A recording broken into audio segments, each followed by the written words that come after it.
And ఈ tears అంట పుట్టిన బేబీస్‌కి కొన్ని వీక్స్ వరకు టియర్స్ డెవలప్ కావంట. నిజమేనా అది? అవును. అంటే పుట్టిన కొన్ని వీక్స్ వరకు ఏడుస్తారు వాళ్ళు. గట్టిగా అరుస్తారు గానీ అవును. కళ్ళలో నీళ్లు నీళ్ళు రావు. రావు. ఓకే.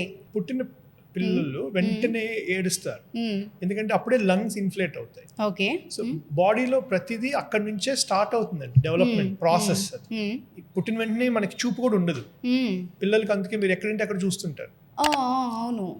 మెల్లగా మదర్ ఫేస్ చూస్తారు, తర్వాత ఓకే. చిన్న చిన్న పార్టికల్స్, అది విజువల్ మైల్ స్టోన్స్, స్లోగా లైట్ కళ్ళల్లో వెళ్ళే కొద్దీ హ్మ్. డెవలప్మెంట్ జరుగుతూ ఉంటుంది. ఓకే. సో పుట్టిన వెంటనే చూపు ఉండదు. హ్మ్. సో పుట్టిన పిల్లలకి కళ్ళకు గంతులు కట్టేస్తే హ్మ్. హ్మ్. చూపు డెవలప్ అవ్వకపోయే ఛాన్సెస్ కూడా ఉంటాయి. Okay. Okay. So light is a stimulation. హ్మ్. పుట్టిన పిల్లాడు ఏడవడం ఎందుకంటే ఎయిర్ లోపలికి వెళ్తుంది కాబట్టి లంగ్స్ ఇన్ఫ్లేట్ అవుతాయి, హ్మ్. అది stimulation. Okay. Light is stimulation for the I, హ్మ్. రైట్? హ్మ్. సో ఆ లైట్ పడే కొద్దీ హ్మ్. స్లోగా రెటినా డెవలప్ అవుతూ పోతుంది, హ్మ్. చూపు పెరుగుతూ పోతుంది. ఓకే. సో పుట్టిన పిల్లలకి ఐడియలీ విజన్ అనేది ఉండదు. కొందరు పిప్పళ్ళు రావడం వల్ల పళ్ళు పీకిస్తారు సార్. అంటే ఊళ్ళల్లో అంటే కొంచెం సిటీస్ కంటే ఎక్కడ ఎక్కువ జరుగుతూ ఉంటుంది. ట్రీట్మెంట్‌కి బదులు ఈ ఈ You mean, జాకు దగ్గర ఉన్నవి అవసరం లేదు అని తీసేస్తారు కూడా. right, right. దానివల్ల కళ్ళు దెబ్బతింటాయా?